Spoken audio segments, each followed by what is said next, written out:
just finished a 2-hour run. You feel good, you feel strong, steady, like you could keep going, but your Whoop strain is only a 10.5. Yesterday's brutal 45-minute high interval intensity training session was a 15. So which workout was better for your fitness?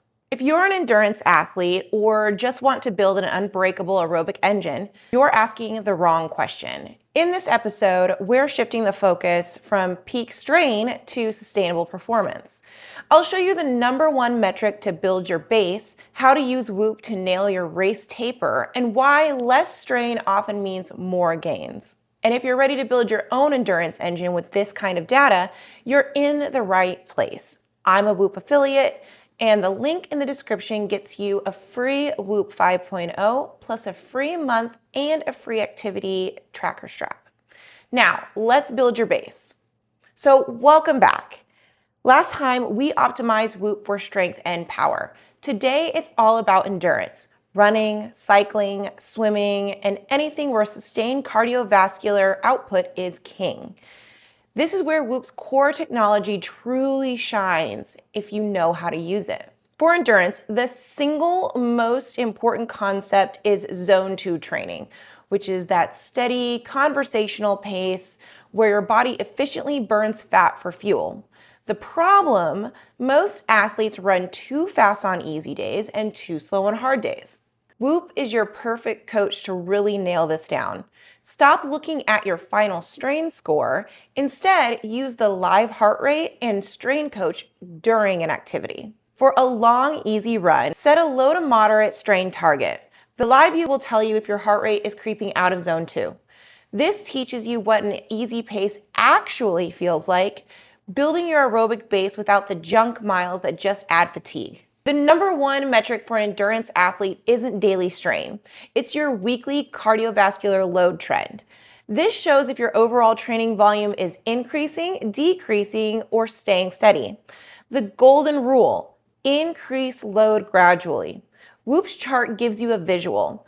Aim for a steady, slightly upward trend over 3 weeks, then a deload or recovery week where the trend drops. This planned progression is how you get fitter without injury or burnout. This is your proof of fitness. As your aerobic base improves, your resting heart rate will trend downward over time. It's a slow macro indicator that your heart is getting stronger and more efficient. Pair this with the health monitor. A sudden, unexplained increase in your resting heart rate is a major red flag. Often, it's the first sign of overtraining, illness, or insufficient recovery. For an endurance athlete, this is your signal to pull back before you crash instead of trying to push through. This is where the data beats guesswork every time. As you approach a goal race, you taper, meaning you reduce your training volume in order to be fresh for your event. With Whoop, you taper to a number, not just a feeling. Let's look at it this way. 2 weeks out, you're going to start to gradually lower your weekly strain and cardiovascular load. And then on race week, you're going to focus on high recovery scores. Your goal is to see your HRV rise and your resting heart rate hit personal lows. Don't fear low strain days during race week. That's your adaptation happening. Go into race day with a green recovery and a rested, spring-loaded system. What I tend to do on competition weeks is to really focus on things that really promote a high recovery for me. For me, the variables that contribute the most to a high recovery is 1, restorative yoga, so yin yoga, long sessions, frequent sessions. Also, lots of carbs really helps my resting heart rate. So those are things to focus on and keep tabs on for yourself as far as what affects your recovery score and what you can implement during a recovery, deload, or race or competition week setting. So let's take what we've talked about and lock it in. 1, you're gonna use your live view and your heart rate and strain coach to lock in zone 2 on your easy days. 2, you're gonna track your weekly load trend so that you can intelligently progress your fitness level, your aerobic endurance level. 3, you're gonna watch your resting heart rate trend for proof of fitness and early overtraining warnings.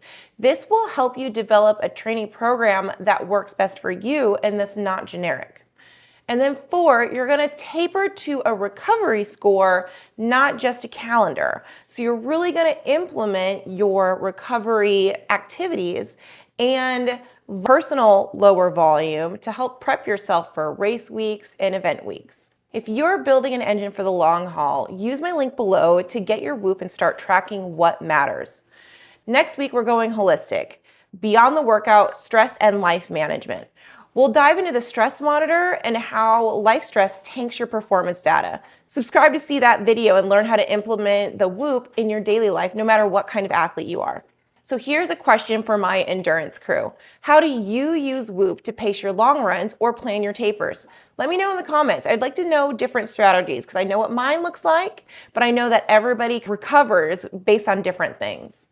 So thank you so much for watching. This is Janelle, and I'm going to see you in the next one.